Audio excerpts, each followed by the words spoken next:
Ask a disagreeable person what he wants, say, or she wants, they'll tell you right away. They know. It's like, this is what I want and this is how I'm going to get it. But agreeable people, especially if they're really agreeable, are so agreeable that they often don't even know what they want, because they're so accustomed to living for other people and to finding out what other people want and to trying to make them comfortable and so forth, that it's harder for them to find a sense of their own desires as they move through life. And that's not, look, there's situations where that's advantageous, but it's certainly not advantageous if you're going to try to forge yourself a career. That just doesn't work at all. And so even though on average men and women aren't that much different in terms of their levels of agreeableness by the group, if you go out and you look at the extremes, they're very different. So all of the most agreeable people are women, and all of the most disagreeable people are men.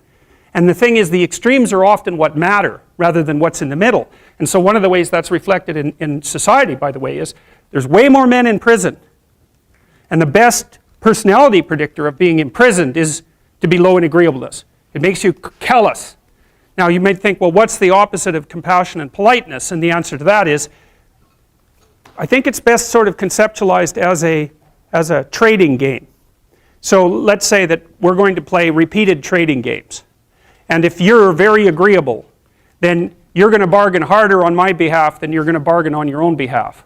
Whereas if you're very disagreeable, you're going to do the reverse. You're going to think, I'm in this trading game for me, and you're going to take care of your own interests. Where an agreeable person is going to say, no, at best, at worst, this has to be 50-50, but I'd like to help you every way I can. One of the things you have to be careful of if you're agreeable is not to be exploited, because you'll line up to be exploited. And I think the reason for that is because you're wired to be exploited by infants. And so that just doesn't work so well in that actual world. And one of the things that happens very often in psychotherapy, people come to psychotherapy for multiple reasons, but one of them is they often come because they're too agreeable. And so what they get is so-called assertiveness training, although it's not exactly assertiveness that's being trained. What it is the ability to learn how to negotiate on your own behalf. And one of the things I tell agreeable people, especially if they're conscientious, is say what you think. Tell the truth about what you think. There's going to be things you think that you think are nasty and harsh. And they probably are nasty and harsh. But they're also probably true. And you need to bring those up to the forefront and deliver the message. And it's not straightforward at all, because agreeable people do not like conflict. Not at all. They smooth the water. And you can see why that is in accordance with the hypothesis that I've been putting forward. You don't want conflict around infants. It's too damn dangerous. You don't want fights to break out. You don't want anything to disturb the relative peace. And if you're also more prone to being hurt physically and perhaps emotionally, you also may be loath to engage in the kind of high-intensity conflict that will solve problems in the short term, because it takes a lot of conflict to solve problems in the short term. And if that can spiral up to where it's dangerous, which it can if it gets uncontrolled, it might be safer in the short term to keep the waters smooth and to not delve into those situations where conflict emerges. The problem with that is it's not a very good medium to long-term strategy, right? Because lots of times there are things you have to talk about because they're not going to go away.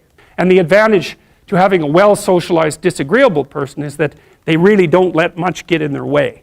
So if you can get a kid who's disagreeable socialized, that person can be quite the creature, because they're very forward-moving in their nature and very difficult to stop. But if you don't get them successfully domesticated, tamed, roughly speaking, by the time they're 4, their peers reject them. And that's a big problem, because your job as a parent is to make your child socially desirable by the age of 4. Like you want to burn that into your brain, because people don't know that. That's your job. And here's why. It's easy if you think about it carefully. So you imagine you've got a 3-year-old child, so sort of halfway through that initial period of socialization, and you take that child out in public. Okay, what do you want for the child? Who cares about you? What do you want for the child? You want the child to be able to interact with other children and adults so that the children are welcoming and smile and want to play with him or her, and so the adults are happy to see the child and treat him or her properly. And if your child's a horrible little monster because you're afraid of disciplining them or you don't know how to do that properly, then what they're going to do is they're going to experience nothing but rejection from other children, and false smiles from other parents and adults. And so then you're throwing the child out there into a world where every single face that they see is either hostile or lying. And that's not something that's going to be particularly conducive to the mental health or the well-being of your child. If your child can learn a couple simple rules of behavior, like don't interrupt adults when they're talking too much and pay attention and try not to hit the other kids over the head with the truck any more than is absolutely necessary, then, and share and play properly, then when they meet other kids, the kids are going to try out a few little play routines on them, and that's going to go well, and then they're going to go off and socialize each other for the rest of their lives. Because that's what happens, is that from 4 years old onwards, the primary socialization with children takes place among other children. And so if the kids don't get in on that early, they don't move into that developmental spiral upwards and they're left behind. And you can imagine how terrible that is, because a 4-year-old will not play with another 4-year-old who's 2. But a 5-year-old certainly will not play with a 5-year-old who's 2, right? Because the gap is just starting to get unbelievably large. And so the kids start out behind, and then the peers leave them behind, and then those kids are alienated and outside the peer group for the rest of their life. Well, those are the ones that grow up to be long-term antisocial, right? They're already aggressive. It doesn't dip down. Now, what happens to normal boys, roughly speaking? Imagine the aggressive 2-year-old types. They get socialized, so their level of aggression goes down, and then they hit puberty and testosterone kicks in, and bang, levels of aggression go back up. And so that's why males are criminals between the ages roughly of 16 and about 25. So, and it matches the creativity curve, by the way. It's so cool. If you look at the spike of creativity among men, 16 to 25, then it starts to go down. Criminality matches that absolutely perfectly. So that's quite cool. So, and so the testosterone levels raise the average level of aggression among men. It's more dominance than aggression, actually, and testosterone is by no means all bad. And then it starts to decrease at about age 25 or 26, which is usually when men stop staying up late at night, stop drinking as much, develop a full-time career, and take on the burdens and responsibilities and opportunities that are associated with a long-term partner and family. And so, well, so that's the development of what I would call predatory aggression, because I also think that the agreeableness distribution is probably something like predatory aggression versus maternal sympathy. It's something like that. So if you look at other mammals that are predators, because we're predators as well as prey animals, if you look at other animals like bears, the male bear has absolutely nothing to do with the raising of the infants. In fact, the female bears will keep the male the hell away because he's likely to kill the infants and maybe even to eat them. So there's no maternality at all in solitary male mammalian predators. It's really useful to investigate the viewpoints of people who have opposing views to yours. Because they'll tell you things, not only will they tell you things you don't know, they'll also tell you how to see the world in ways that you don't see it. And they'll also have skills that you don't have, that you could develop. So for example, if you're an introverted person, it's very useful to watch an extroverted person, because the extroverted person has ways of being in the social world that aren't natural to you, that you can use to improve your toolkit.